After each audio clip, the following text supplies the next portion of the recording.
Friends इनकी रवा किचड़ी எப்படி செய்யறதுன்னு பார்க்கலாம். ஒரு கப் ரவா எடுத்துக்கோங்க. நான் இந்த கப்பில் தான் ஒரு கப் ரவா அளந்திருக்கேன். ஒரு பெரிய வெங்காயம் எடுத்து சின்ன சின்ன பீஸா கட் பண்ணிக்கோங்க. ஒரு கேரட் வந்து தோல் சீவிட்டு நல்லா துருவி வச்சுக்கோங்க. ஒரு 10 பல் முந்திரி எடுத்து உடைச்சு வச்சுக்கோங்க. கடுகு, உளுத்தம் பருப்பு, கடலைப்பருப்பு இது மூணும் சேர்த்து ஒரு 2 டீஸ்பூன் எடுத்துக்கோங்க. 3 வரமிளகாய் எடுத்து கிள்ளிக்கோங்க. தாளிக்கு கருவேப்பிலை, உப்பு வந்து தேவையான அளவு எடுத்துக்கோங்க. ஃபர்ஸ்ட் ரவை வந்து எண்ணெயில் வறுத்துக்கலாம். 1 டீஸ்பூன் எண்ணெய் விட்டுக்கோங்க. இப்போது எடுத்து வச்சுருக்க ரவையை போட்டு நல்லா வறுத்துக்கோங்க. கிளறி விட்டுட்டே இருங்க. எண்ணெய் வந்து கருகிடும் ரவை உடனே. அடுப்பு வந்து கம்மியாக வச்சு நல்லா கிளறி விட்டுட்டே இருங்க. லைட்டாக பொன்னிறமானோடனே இறக்கிடலாம். ரவை பாருங்கள் பொன்னிறம் ஆயிடுச்சு. இப்போது இதை எடுத்து பிளேட்டில் வச்சுக்கலாம். 2 டேபிள் ஸ்பூன் வந்து எண்ணெய் விட்டுக்கோங்க. எண்ணெய் காஞ்சதும் கடுகு, உளுத்தம் பருப்பு, கடலைப்பருப்பு போட்டுக்கோங்க. இது வந்து நல்லா பொரியிட்டோம். கடுகு பொரிஞ்ச பிறகு கடலைப்பருப்பு பொன்னிறம் ஆகிடும். அடுத்து வந்து கட் பண்ணி வச்சுருக்க பெரிய வெங்காயம் போட்டுக்கோங்க.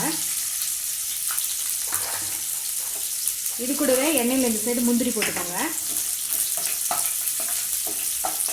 நல்லா கலரி விடுங்க. வரமிளகாய், கருவேப்பிலை நல்லா எண்ணெயிலே நல்லா வதக்கி விடுங்க. வெங்காயம் நல்லா வதங்கட்டும். வெங்காயம் நல்லா வதங்கிடுச்சு. இப்போ உப்பு தேவையான அளவு போட்டுக்கோங்க. உப்பு சேர்த்து நல்லா கிளறி விட்டு இது இப்போ வந்து தண்ணி விட்டுக்கலாம். தண்ணி வந்து எந்த கப்பில் வந்து நீங்கள் ரவை அளந்தீங்களோ அதே கப்பில் வந்து 3 கப் தண்ணி விடணும். இதில் பாருங்கள், நான் இந்த கப்பில் தான் நான் ரவை எடுத்தேன். இதில் வந்து 3 கப் தண்ணி ஊற்றிக்கோங்க.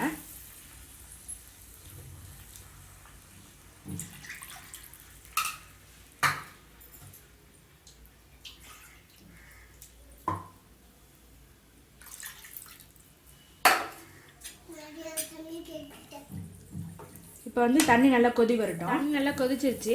இப்போது இதில் வந்து 2 டீஸ்பூன் நெய் விட்டுக்கோங்க. ரவை வறுக்கும் போது கூட நெய் விட்டுக்கலாம், வாசமாக இருக்கும். இப்படி கூட தண்ணியில் கூட விட்டுருங்க. இப்போது நம்ம எடுத்து வச்சுருக்க ரவை வந்து இதில் கொஞ்சம் கொஞ்சமாக போடுங்க. ஒட்டுக்க போட்டால் வந்து கட்டி பிடிச்சிரும். அடுப்பை வந்து குறைச்சி வச்சுட்டு கொஞ்சம் கொஞ்சமாக போட்டு கிளறி விடுங்க.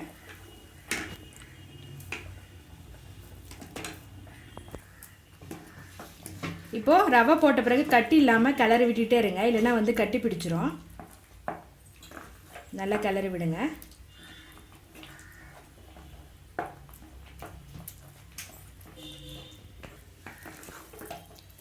நல்லா கிளறி விடுங்க. இன்னும் ரவை வந்து இந்த மாதிரி வெள்ளை வெள்ளையாக தெரிஞ்சிச்சுன்னா வந்து ரவை வேகலைன்னு அர்த்தம். இதில் பாருங்கள், லைட்டாக வெள்ளை வெள்ளையே தெரியும்.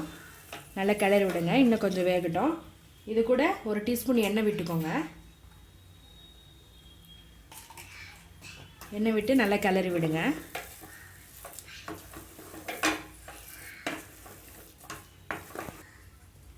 ரவை பாருங்கள் இப்போ நல்லா வெந்துருச்சு. இப்போது நம்ம துருவி வச்சுருக்க கேரட்டை போட்டுக்கோங்க. கேரட் வந்து நம்ம வெங்காயத்தில் கூட போடலாம். ஆனால் வெங்காயத்தில் போட்டு வதக்கணுமா கேரட் வந்து தூள் மாதிரி ஆகிடும். இதில் போட்டிருக்கிறதே தெரியாது. ஃபைனலாக போட்டுக்கோங்க. லாஸ்ட்டாக போட்டு ஒரு நிமிஷத்துக்கு வந்து நல்லா கிளறி விடுங்க. கேரட் வந்து ரவா கிச்சடி பாருங்கள் ரெடி ஆகிடுச்சு. பாருங்கள், இதில் பாருங்கள் எதுலேயும் ஒட்டாமல் வந்தால் ரவை வெந்துருச்சுன்னு அர்த்தம். இப்போது இதை அடுப்பு ஆஃப் பண்ணிடலாம்.